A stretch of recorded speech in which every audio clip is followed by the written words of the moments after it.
Hi there, I'm Jennifer Simmons with AIM, and this is Matt Greller, our CEO, and welcome to the final legislative summary video wrap-up for the 2018 legislative session. It was a pretty low-key session for the most part until last night. Matt, you want to give a recap?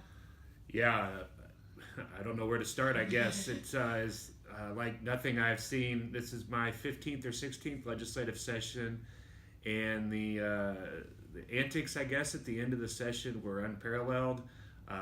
Many bills did not make it through the process that we had a stake in. We'll talk about those here in a minute. Blame was being placed everywhere. There was a last-ditch effort by the governor to try to extend the session by an hour, which we don't think was allowed. So, all in all, the session wrapped up like it should have around midnight, and lots of bills were left not passed. So we'll get into that a little bit. Well, let's start with annexation. We talked about it really every week of the legislative session. When the bills were all filed, I believe there were something like 6 or 7 annexation-related bills. So where did we end up? Well, as you know, we've been talking to you about the waiver issue primarily throughout the session. So yesterday it was a lot of back and forth. At one point we thought all the waiver language was coming out and we were just going to have a study committee over the summer.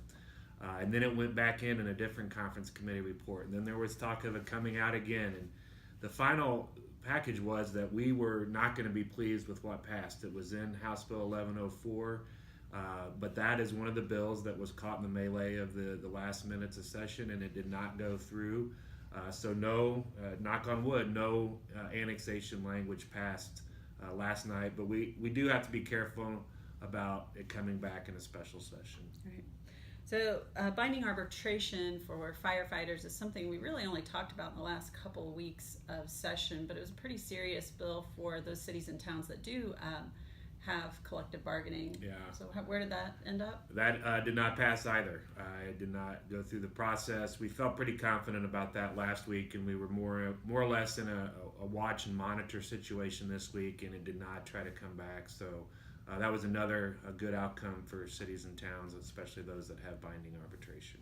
Yeah, in that same boat, there's what we call a mining bill that came up. That's just not something we generally talk about as advocates for cities and towns, but it was an erosion of local control. Did we dodge a bullet there? Definitely dodged another bullet here. We put in a lot of good work to make sure this did not move forward. The bill we called it a mining bill, but it was really impacted our 2-mile fringe and our planning and zoning authority in that area as it relates to mining activities. So it would have been a fundamental shift for what cities and towns have been able to do for many, many years. Very pleased to see that not go anywhere. And tax increment financing, which is something that comes up really every legislative session, a lot like annexation.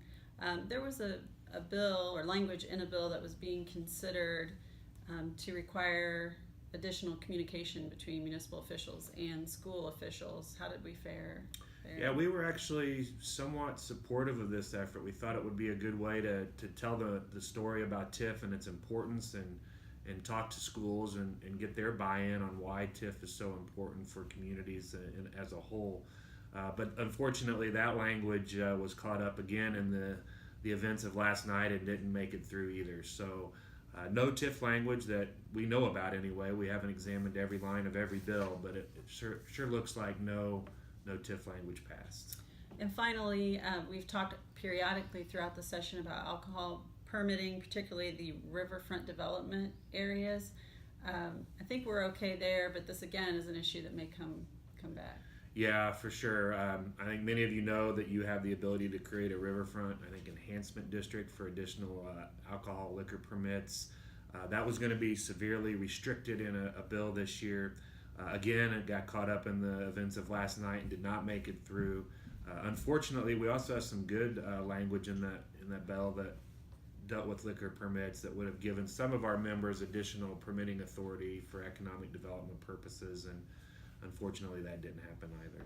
Well, you said this word earlier, special session, or this phrase, special session earlier. So is this something that's going to happen? And we may be celebrating today, but are all of these issues going to come back up in a few weeks? Yeah, the governor certainly alluded to it last night in some tweets and comments. So we'll see where it goes. The Speaker of the House suggested that he didn't see anything that rose to the level of a special session. So we'll see what happens. I think as of right now, we had no significant negative legislation passed for cities and towns this legislative session, but certainly keep our eyes open in a special session environment as well. That's right, and we'll be able to update you even more on March 27th when we do our annual legislative wrap-up webinar. That's a free webinar. You can register for it on the AIM website, aimindiana.org. We also will have our annual State House report. That's a pretty extensive document that outlines all of the bills that passed in the session that impact cities and towns. All of these things, may be on hold as we wait to see what happens. If there is indeed a special session, that State House report would be delayed, but we will we'll keep you posted. And thanks for hanging with us during the session for this first year of our video updates. Thanks.